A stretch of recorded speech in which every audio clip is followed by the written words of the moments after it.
오늘 설교는 제가 마술을 해서 시작하겠습니다. 여기 고무줄하고 펜이 있는데 제가 이 펜을 고무줄에 걸고 잘해야 될 텐데 이게 실수하면 안 될 텐데 제가 이 펜을 확 눈으로 딱 해가지고 왼쪽으로 좀 여러분 보실 때 오른쪽으로 옮기겠습니다. 보이시죠? 잘 안 되네. 예.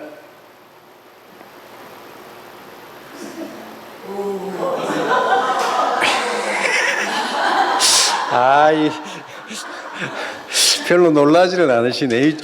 가긴 간 거죠? 이쪽으로.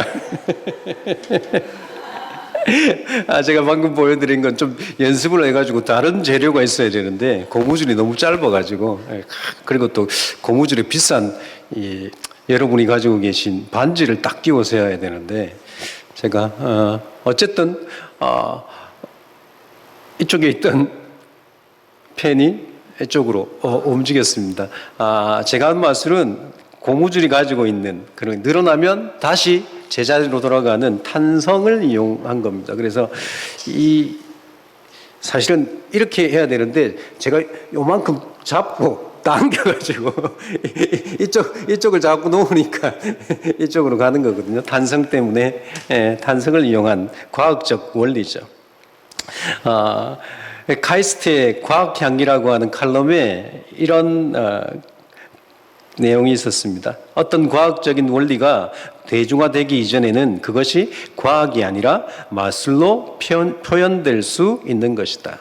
과학인데 과학인 줄 모르면 어떻게 된다는 것입니까? 마치 마술로 여겨진다는 거죠. 사실 마술사들이 우리를 속이는데 거의 대부분 과학적인 원리로 속이는 거죠. 그래서 그 사람들이 어떤 원리가 숨어 있는지 우리에게 이야기해 주면 우리는 다 어떻게 합니까? 이해할 수 있죠. 그 사람들을 우와 대단하다 이렇게 하지 않습니다. 과학적 원리를 이용해서 그렇게 마술을 하는 거구나 라고 하는 걸 알고 있는 거죠. 그래서 우리를 원리로 속이는 거예요. 그러니까 과학적인 원리니까 우리가 어떻게 만들어낸 것이 아니고 법칙을 이용한 것이지 않습니까? 사기꾼도 마찬가지인 것 같습니다. 사기꾼들이 여러분 그럴듯한 논리를 가지고 우리에게 어떻게 합니까? 사기를 치는 거죠. 그래서 우리가 그 논리에 속아가지고 사기를 당하는 거죠. 뭐 그런 거 있잖아요. 컵 3개 놓고 공 하나 놓고 컵 엎어놓고 찾으라고. 그래서 찾기만 하면 된다고. 그래서 딱 덮어놓고 움직이는 대로 따라가는데 어떻게 됩니까? 있습니까? 없습니까? 없죠. 그러니까 없죠. 손에 쥐고 있다가 뭐 밑으로 빼고 뭐 다른 데 넣고 뭐 이렇게 속이니까 우리가 분명히 들어갔으면 나와야 되는 게 논리잖아요. 그래서 그 사람들이 딱 분명한 논리가 있기 때문에 들어갔으면 그 자리에 나오는 논리가 우리가 믿는 논리고 우리가 알고 있는 거니까 우리가 속을 수밖에 없는 거죠. 이렇게 우리 주변에 우리를 속이려고 하는 사람들이 굉장히 많이 있습니다. 요즘 보이스피싱 뭐 이런 것도 있죠. 그런 것도 있습니다. 그리고 우리를 속이는 그런 사람들은 세상에만 있는 것이 아니라 어디에도 있습니까? 교회 안에도 있습니다. 놀랍게도 오늘날도 있습니다. 우리가 살피고 있는 골로새 교회 안에 지금 있는 사람들이 어떤 사람입니까? 들어온 사람들이 거짓 교사들, 예수 그리스도로 구원받지 못한다 라고 하는 사람들. 이 사람들이 예수 그리스도로 구원받지 못하는 논리를 가지고 와서 그들에게 이야기하죠. 그래서 바울 사도가 오늘 8절에 골로새 교인들과 우리에게 경고하는 말씀을 하고 있습니다. 무슨 말씀입니까? 8절을 함께 읽겠습니다. 누가 철학과 헛된 속임수로 너희를 사로잡을까 주의하라. 이것은 사람의 전통과 세상의 초등학문을 따름이요 그리스도를 따름이 아니니라. 여러분 바울이 경고하는 것이 무엇입니까? 어떤 사람이 속이는데 그 사람들이 무엇을 가지고 속인다는 것입니까? 철학과 헛된 속임수로 너희를 사로잡는다라고 이야기합니다. 그런데 이들이 사로잡는 그 사로잡음은 어디서부터 나온 것입니까? 세상 초등학문으로부터 나온 거죠. 세상의 이치를 가지고 속인다라고 말하고 있습니다. 여러분, 우리를 속이는 사람들, 우리의 신앙을 속이고 잘못된 신앙을 가지게 하는 사람들은 논리 없이 우리를 속이지 않습니다. 막무가내로 우리를 끌고 가지 않아요. 우리에게 막 겁을 줘서 우리를 그 길로, 불신앙의 길로 가게 하지 않는다는 겁니다. 그들이 가지고 있는 논리, 심지어 이단들은 무엇을 가지고 우리에게 접근합니까? 성경을 가지고 접근하죠. 성경을 가지고 자신들이 가지고 있는 논리를 가지고 설명을 해서 자꾸 우리를 설득시킵니다. 제가 신천지가 가지고 있는 요한계시록이라고 하는 책이 있어요. 요한계시록이라고 하는 책이 있는데 여러분 정말 해석을 정통 교단만큼 잘 해놨습니다. 그런데 나중에 조금 다르게 했어요. 그러니까 기존의 목사님들보다 훨씬 제대로 해석한 부분이 많이 있습니다. 그런데 그것을 이용해서 자기들이 원하는 쪽으로 가져가는 거죠. 그리고 6개월 동안 공부를 하잖아요. 그 사람들 성경 공부를 하면 전체적인 핵심이 무엇이냐면 이 논리로 이야기합니다. 하나님의 이 땅을 창조하고 아담과 하와가 타락한 이후에 하나님께서 하나님의 백성을 선택했죠. 그 백성이 누굽니까? 이스라엘이죠. 이스라엘이 타락을 하자 하나님께서 그들을 버리고 누구를 선택했습니까? 이스라엘 아닌 이방인들을 선택했다는 거죠. 그래서 교회가 탄생했어요. 그 교회가 탄생했는데 이 교회가 타락을 해요. 이 교회가 어떤 교회입니까? 가톨릭이죠. 구교죠. 타락을 해서 구교를 버리고 하나님께서 개신교를 선택했다. 이 개신교가 타락을 해서 하나님께서 선택을 했는데 누구를 선택했다는 겁니까? 신천지를 선택했다는 겁니다. 논리로는 맞는 것 같잖아요. 논리로. 그렇죠. 그러면서 성경을 가지고 성경 풀이를 하면서 교육을 합니다. 그래서 자신들이 정말 성경을 제대로 해석하는 집단인 것처럼 논리를 가지고 하죠. 막 겁을 줘가지고 그것을 믿게 하지 않습니다. 그리고 6개월을 공부하고 나서 이만희가 구세주라고 이야기하지 않아요. 예수라고 이야기하지 않습니다. 6개월 지나고 어느 정도 세뇌가 되면 어떻게 합니까? 이만희가 하나님께서 보낸 구원자다라고 이야기하는 거죠. 하나님의 교회도 마찬가지죠. 여러분, 하나님의 교회에서 하나님이 몇 분이라고 이야기합니까? 안 들어보셨습니까? 두 분입니다. 아버지 하나님, 어머니 하나님. 어머니 하나님이 있어요.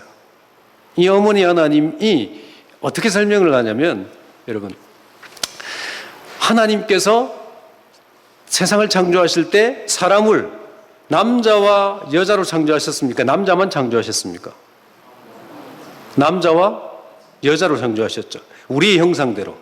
그러니까 하나님의 형상대로 남자와 여자를 창조하셨어요. 그러면 하나님의 형상이 남자 모양도 있어야 되고 여자 형상도 있어야 되는 거죠.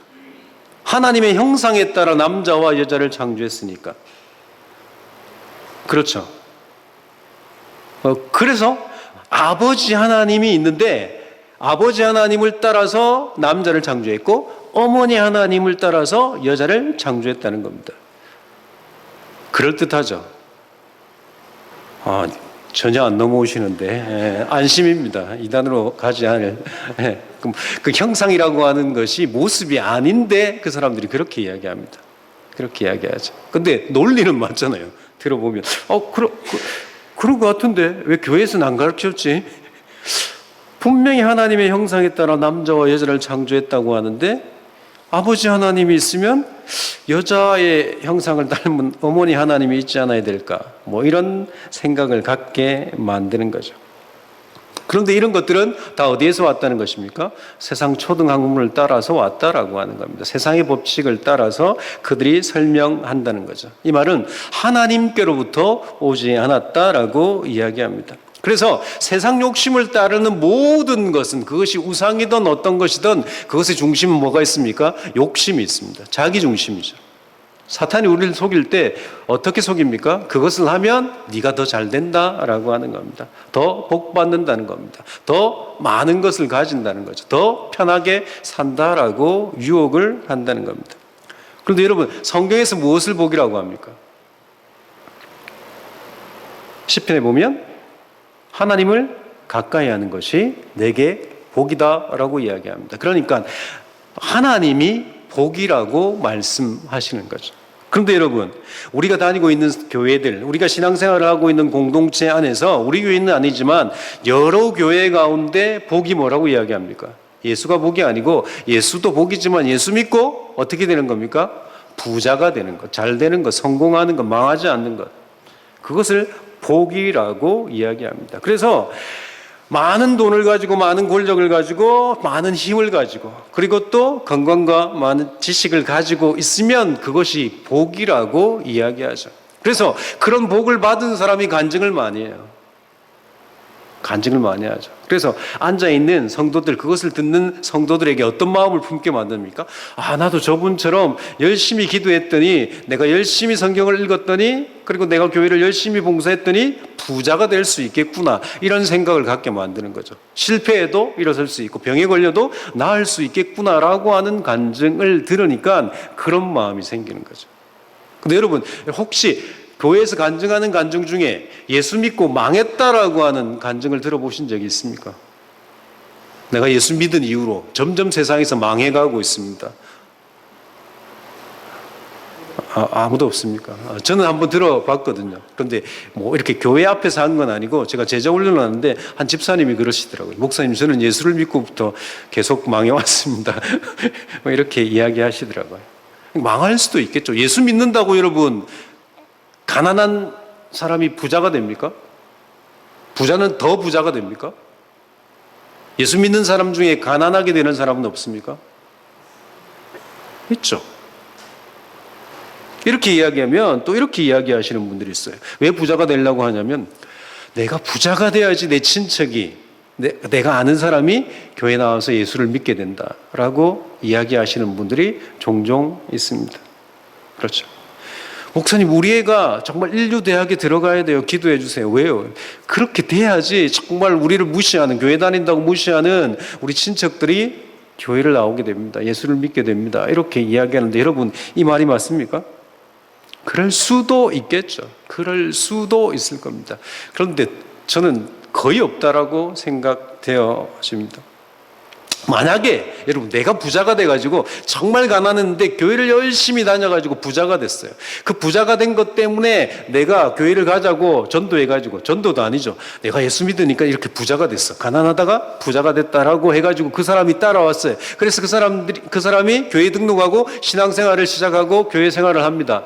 여러분, 그 사람은 무엇 때문에 교회를 나왔을까요? 어떤 마음으로 교회를 나왔을까요? 예수를 믿으려고 나왔을까요? 부자가 되려고 나왔을까요? 네, 부자가 되려고 나왔겠죠. 그렇게 전도했으니까, 그렇게 교회 가자고 했으니까, 예수 믿으면 부자 된다고 하니까, 제발 예수 믿었으면 부자 됐으면 좋겠는데 왜 이렇게 가난하게 사는지 모르겠습니다. 그렇죠. 성경이 그것을 복이라고 말하지 않기 때문에. 하나님은 우리에게 복을 주시는 분이죠. 그래서 정말 우리가 예수를 믿고 복을 받았는데 그 복이 세상 사람들이 이야기하는 복이라고 한다면 교회 다니는 사람들은 다 그 복을 받아야 돼요. 항상 말씀드리는데, 그러면 우리나라 재벌, 아니 세계에서 재벌 1, 2, 3위는 다 예수 믿는 사람이어야 합니다. 그렇잖아요. 그러면 병원에서 수술해서 낫는 사람은 다 예수 믿는 사람이어야 돼요. 아니, 수술 안 해도 낫는 사람이 예수 믿는 사람이어야 하는 거죠. 그런데 그렇지 않잖아요. 여러분, 복음이 무엇입니까? 복음은 예수 그리스도에 관한 소식입니다. 사실은 복음이라고 하는 한자가 복된 소식이잖아요. 누구에 관한 소식입니까? 예수 그리스도에 관한 소식. 그 예수 그리스도가 복이다라고 하는 거죠. 여러분, 구절을 보시면 예수님이 어떤 분이라고 이야기합니까? 그 안에는 신성의 모든 충만이 육체로 거하시는 분. 그러니까 신성의 모든 충만이 육체로 거한다라고 하는 말은 무슨 이야기를 하는 걸까요? 예수님의 성육신을 이야기합니다. 하나님이신데 사람의 몸을 입고 이 땅에 오셨다라고 하는 겁니다. 여러분, 왜 주님께서 성육신 하셨을까요? 인간의 몸을 입고 이 땅에 오셨을까요? 목적이 무엇입니까? 우리의 죄를 용서하기 위해서, 우리의 죄의 문제를 해결하시기 위해서 여러분 주님이 성육신 하셨습니다. 그래서 사람으로 오신 거예요. 하나님인데 사람으로 오셨는데, 만약 여러분 사람인데 그 안에 신성이 충만하지 않으면, 하나님이 아니면 예수는 어떤 존재가 됩니까? 죄인이 되죠. 죄인.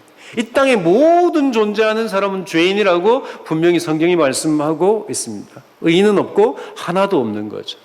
왜냐하면 아담 이후에 이 땅에 존재하는 모든 사람은 죄인입니다. 그런데 예수가 사람이고 신이 아니라고 한다면, 그 안에 신성이 없다라고 한다면, 여러분 예수는 어떤 존재가 됩니까?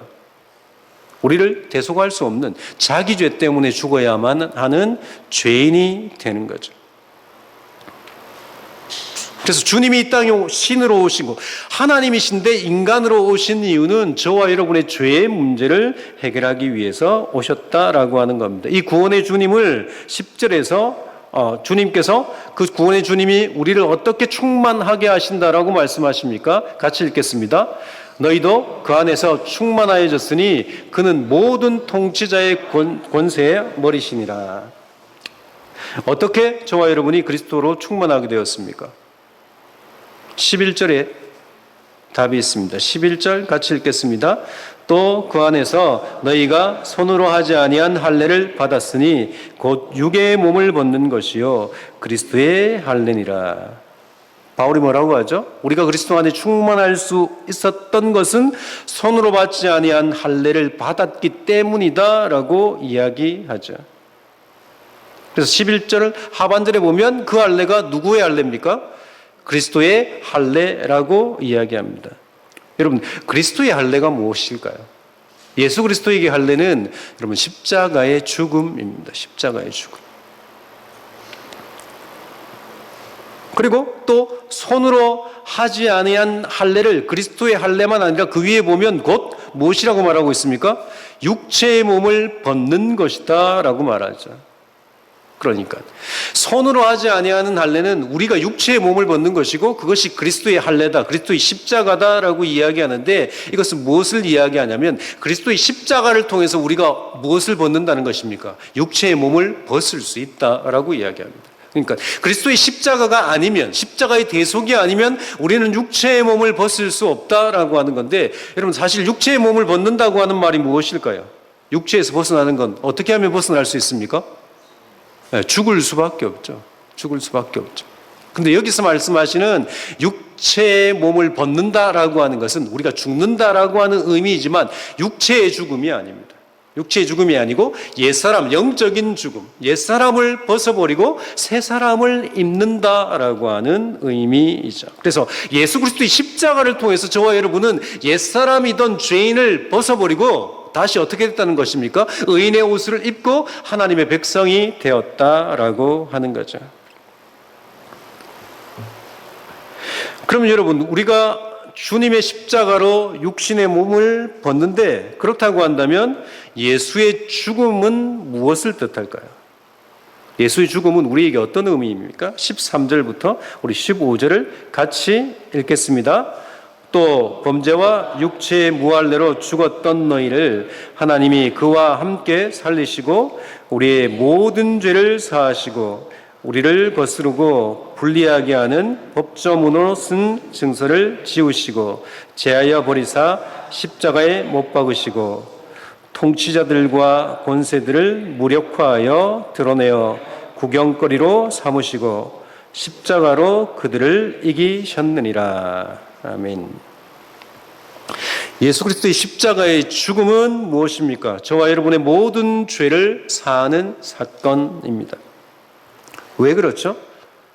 14절 보시면 우리를 거스르고 불리하게 하는 무엇을, 법조문으로 쓴 증서를 무엇 하셨다고 말씀하십니까? 지우셨다고 하는데, 여러분 이 증서가 뭘까요? 이 증서는 빚 문서입니다. 빚 문서. 우리가 빚을 졌는데 그 빚을 누가 갚으셨다는 것입니까? 예수 그리스도가 갚으셨다고 하는 거죠. 우리가 만약에 요즘은 없지만 집문서를 잡히고 대출을 했어요. 그래서 그걸 다 잃어버려서 그 집문서를 찾아올 수 없게 되었는데, 누가 그 돈을 지불하고 나에게 그 집문서를 줄 수 있는 거죠. 그러면 내가 집을 찾을 수 있는 거죠. 똑같이 우리가 죄라고 하는 것 때문에 빚을 졌어요. 그래서 제가 주기도문 할 때 마태가 우리에게 죄 지은 자를 용서한 것 같이 우리의 죄를 용서해 달라고 하는 그 단어가 죄라고 하는 단어가 아니고 빚이라고 하는 단어라고 말씀을 드렸던 것이 기억나면 대단하신 거죠. 기억나시는 분도 있을 텐데 빚이라고 하는 단어를 썼습니다. 유대인들은 죄를 하나님께 지은 빚이라고 생각했습니다.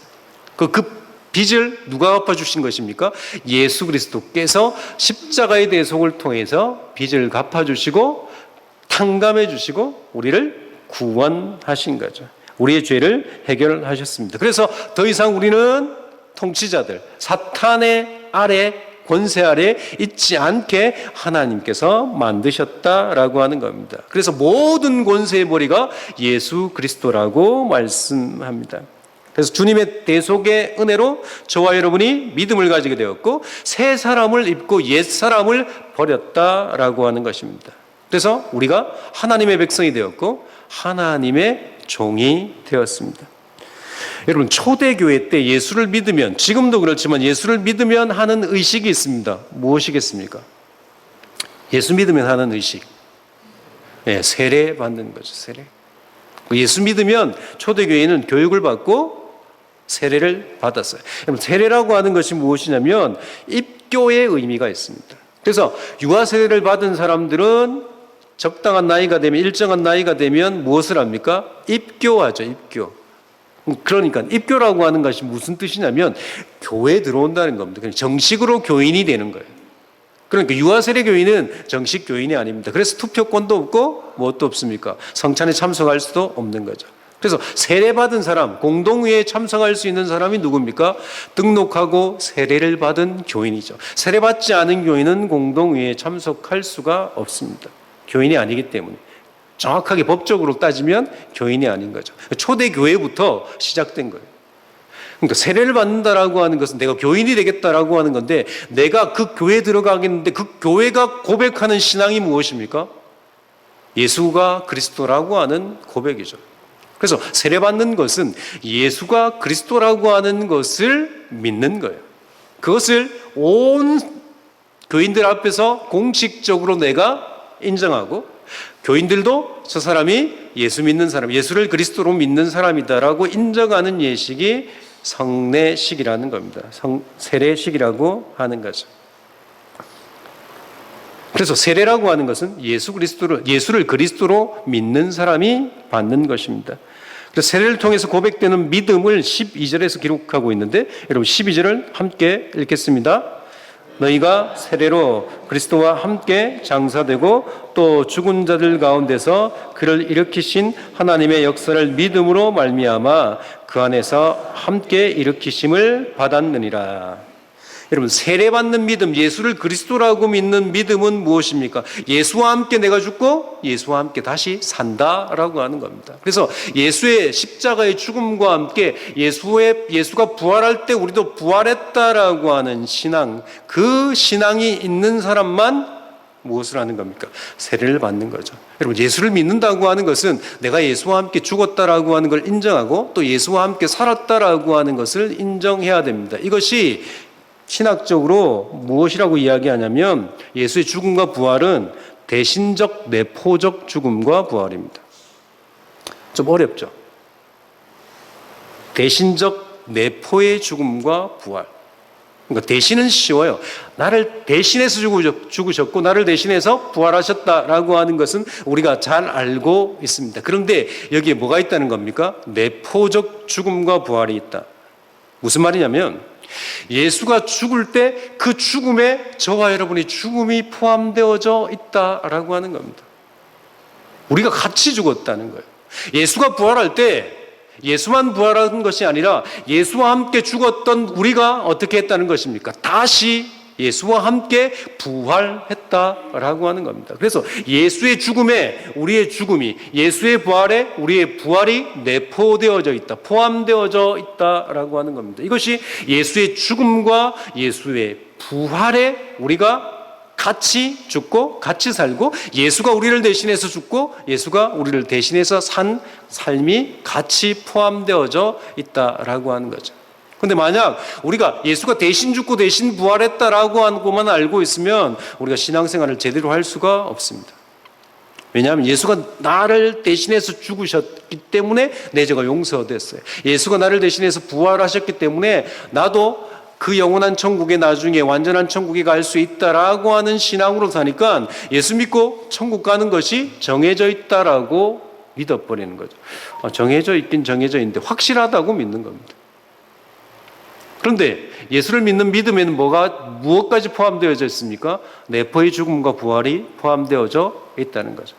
그러니까 예수와 함께 죽고 예수와 함께 살았다라고 하는 말은 더 이상 내가 이전에 가졌던 기준을 가지고 가치를 가지고 내 중심으로 살던 삶을 살지 않고 내가 그런 나는 어떻게 됐습니까? 죽은 거죠. 그리고 예수와 함께 다시 살아났기 때문에 이 다시 산 삶은 어떤 삶을 사는 것입니까? 예수를 왕으로 모시고 예수를 주로 모시고 사는 삶을 산다. 그것이 십자가와 부활에 포함되어져 있다라고 하는 것을 믿는 삶은 다른 겁니다. 대신 죽고 대신 부활한 것만 믿는 것하고 그것도 믿고 내가 죽고 부활한 것이 포함되어져 있다라고 하는 믿음은 천지차이인 거죠.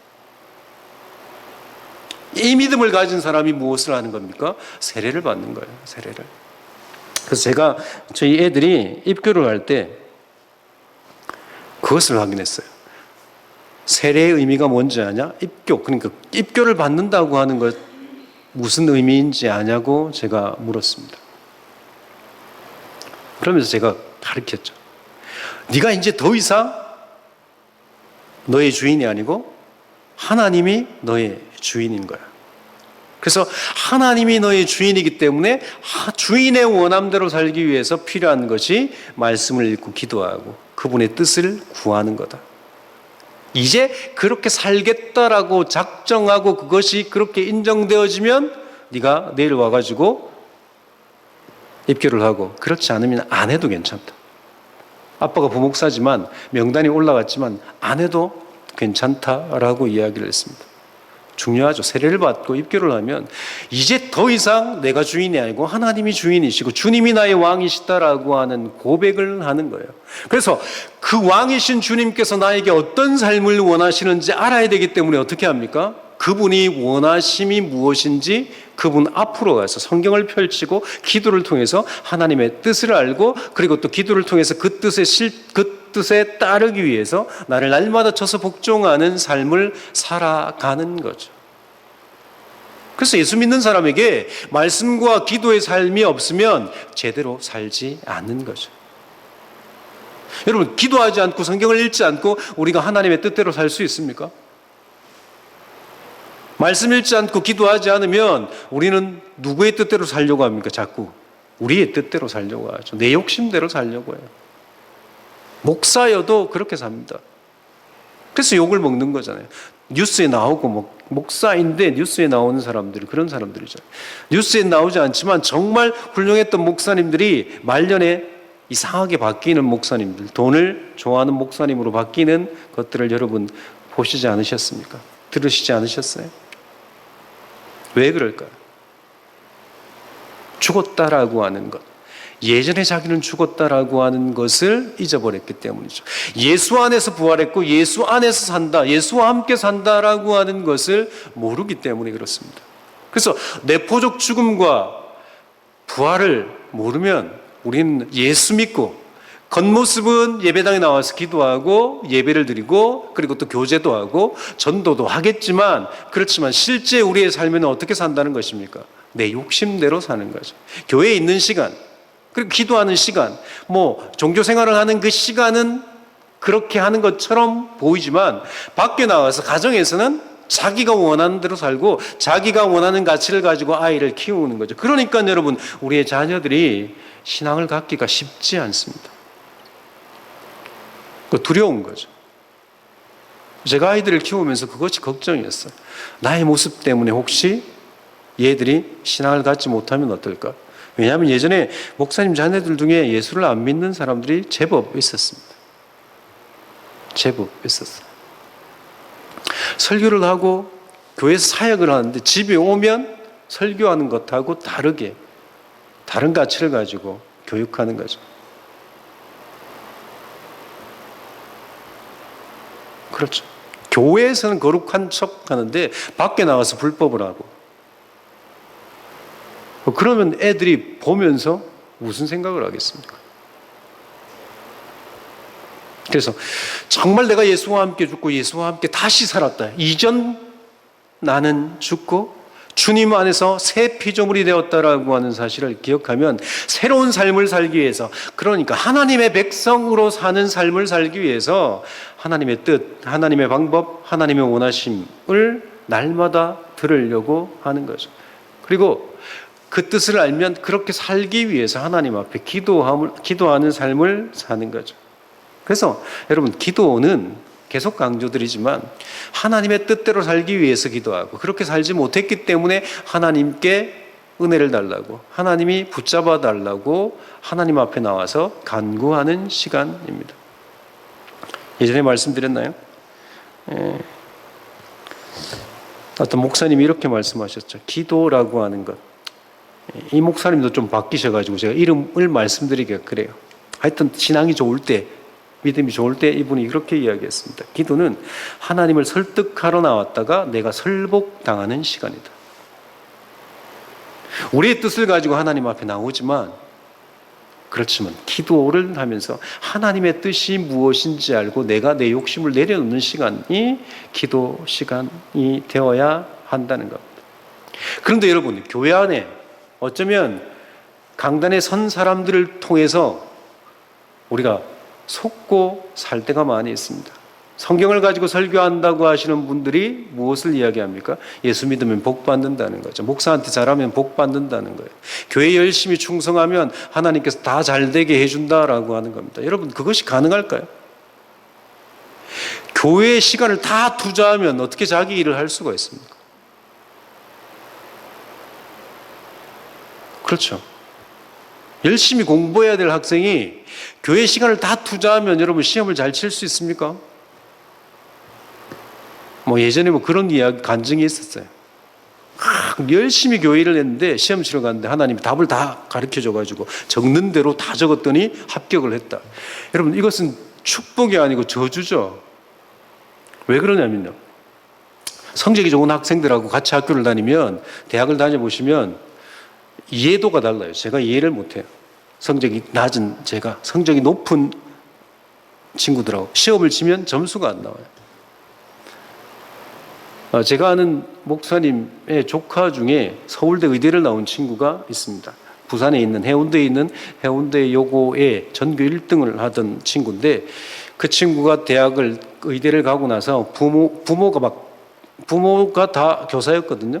열심히 해서 보냈죠. 또 의대를 가게 만들었죠. 그런데 들어가서 얼마 있다가 이 친구가 부모를 원망했습니다. 왜 원망했냐면 들어가서 따라갈 수가 없어요. 전부 외교관 출신이고 외국에서 살다 왔고 다 영어로 수업을 하는데 자기가 쫓아갈 수가 없는 거예요. 부산 그것도 해운대에서 1등을 했지만 그렇게 공부를 잘하는 애도 그런 집단에 들어가면 힘든데, 여러분, 그냥 하나님이 답을 다 가르쳐줘, 공부도 안 했던 친구가 다 가르쳐줘 딱 들어갔다, 여러분 그 수업을 감당해낼 수 있습니까? 없잖아요. 그건 저주입니다. 저주. 하나님이 우리에게 이 땅에 사람들이 원하는 복을 주셨다고 한다면 여러분, 그것이 저주인지 축복인지 잘 생각해야 됩니다. 막 많이 가졌다고 좋아할 일이 아니에요. 그것을 하나님의 뜻대로 사용하지 못한다고 한다면 그것은 우리에게 저주가 됩니다. 축복은 무엇이냐? 복이 뭐라고 말씀드렸습니까? 하나님을 가까이 함이 복이죠. 그래서 내가 기도하지 않았는데도 불구하고 하나님 나에게 부를 주셨다고 한다면, 또 내가 기도했는데 하나님이 부를 주셨다고 한다면 그 부가 보이는 것이 아니고 누가 보여야 됩니까? 하나님이 보여야지 축복입니다. 그래야지 이 부를 하나님의 뜻대로 사용할 수 있어요. 하나님이 하나님 원하시는 곳에 사용하라고 하는데 내가 이 재산을 너무 복이라고 생각하면 이것을 쓸 수 있습니까? 없습니까? 하나님 뜻대로 못 쓰죠. 아깝죠. 나를 위해서는 쓸 수 있는데 하나님이 주라고 하는 곳에, 사용하라고 하는 곳에 사용하기가 쉽지 않아요. 예전에 들은 간증인데 지금은 무엇을 하시는 분인지 모르겠는데 학원을 하셨대요. 피아노 학원을 하고 또 학원을 냈는데 너무 잘 돼가지고 처음엔 사실은 어려운데 나중에 너무 잘 됐어요. 그런데 처음에 어려울 때 이분이 수입이 들어오면 어려움에도 불구하고 10의 1을 헌금을 했어요. 헌금을 했는데 나중에 많이 들어오다 보니까 딱 10의 1을 챙겨서 헌금하러 갔는데 헌금하면 못 넣겠다고 하더래요. 못 넣을 것 같더래요. 왜냐하면 너무 많으니까, 넣는 돈이 너무 많으니까. 예를 들어서 10만 원 할 때하고 1,000만 원 할 때하고, 그럼 10만 원은 쉽게 하는데 1,000만 원이 되니까 이분이 못하고 그냥 가방에 넣어서 다시 돌아온 거죠. 신앙이 좋다고 생각했는데, 자기도 믿음이 좋다라고 생각했는데, 써야 될 돈이, 헌금해야 될 돈, 그리고 또 하나님 뜻대로 써야 될 돈이 많아지면 자기가 가진 것하고 상관없이 쉽지 않다는 겁니다. 그것을 하나님 뜻대로 사용하기. 그러니까 하나님이 보이지 않으면, 하나님이 믿어지지 않으면, 하나님이 내 삶을 책임지시고 하나님이 주셨다라고 하는 것을 인정하지 못하면 우리는 하나님 뜻대로 살 수 없습니다. 그런데 앞에 있는 목사가 많이 가지는 것이 복이라고 한다면, 그것이 하나님께서 너에게 준 복이라고 한다면, 여러분 이것을 하나님 뜻대로 사용할 수 있겠습니까? 못하죠. 하나님이 나한테 복을 주셨는데 왜 뺏어가려고 합니까? 이렇게 이야기하겠죠. 이것이 사람이에요. 그래서 우리가 기억해야 할 것은 오늘 바울 사도가 이야기하는 것처럼 속지 말아야 돼요. 속지 말아야 됩니다. 성경이 하나님께서 우리에게 원하시는 것이 무엇인지 우리가 집중해야 되죠. 그래서 예수 그리스도가 우리를 대속하신 죽음은 우리가 이 땅에서 잘 먹고 잘 살게 하시기 위해서 대신 죽으신 것이 아닙니다. 이 땅에서 성공하라고 대신 죽으신 것이 아니죠. 성공하든 실패하든 주님은 그렇게 신경 쓰시지 않습니다. 주님이 우리에게 신경 쓰시는 게 무엇일까요? 우리가 정말 예수를 왕으로 모시고 주로 모시고 이 땅에서 정말 예수와 함께 살고 있는지, 예수와 함께 이전에 나는 죽고 예수와 함께 새로운 나로 주의 백성으로 이 땅에서 살아가고 있는지, 그렇게 살려고 하나님 앞에서 발버둥 치고 있는지, 그것을 보신다는 거죠. 우리가 속지 말아야 할 것은 내가 얼마나 가졌나, 내가 어느 자리에 앉아 있느냐가 아닙니다. 내가 얼마나 하나님께 가까이 있고, 내가 얼마나 하나님 말씀에 순종하고, 내가 얼마나 내 위치, 내가 어떤 존재인지, 하나님의 백성이고 주님의 종이라고 하는 사실을 기억하고 있는지. 그렇게 살아갈 때 우리의 삶 가운데 정말 세상이 줄 수 없는 하나님의 놀라운 복, 하나님이 함께 하시는 복, 하나님이 함께 하시면 우리를 책임지시죠. 당장은 아플 수 있어요. 당장은 망할 수 있습니다. 당장은 주저앉을 수 있습니다. 그렇지만 하나님께서 우리에게 약속하시는 것이 무엇입니까? 아무것도 염려하지 말고 모든 일에 기도와 간구로 너희 구할 것을 감사함으로 하나님께 아뢰라. 그리하면 모든 지각에 뛰어난 하나님의 평강이 너희 마음과 생각을 지키시리라. 낫게 해주시겠다, 부자 되게 해주시겠다고 안 하십니다. 마음을 지켜주신다는 거죠. 여러분, 마음만 지켜주면 부자가 아니어도 돼요. 망해도 돼요. 아파도 돼요. 상관없습니다. 마음이 지켜져서 아무 문제가 안 되는 거죠. 문제가 되지 않는데 무엇이 문제입니까? 그 은혜를 누릴 수 있는 거죠. 그래서 우리가 찬양 부르는 찬양처럼 샘솟는 기쁨이 있습니다. 샘솟는 기쁨, 막을 수가 없어요. 어떤 고통도, 어떤 아픔도, 어떤 문제도 샘솟는 기쁨을 막을 수가 없는 은혜를 주신다는 거죠. 제가 원하기는 저와 여러분에게 이런 기쁨이 있기를 소원합니다. 속지 않고 오직 주님만 바라보고 승리하는 삶을 살아가시는 저와 여러분이 되어지길 주의 이름으로 소원합니다.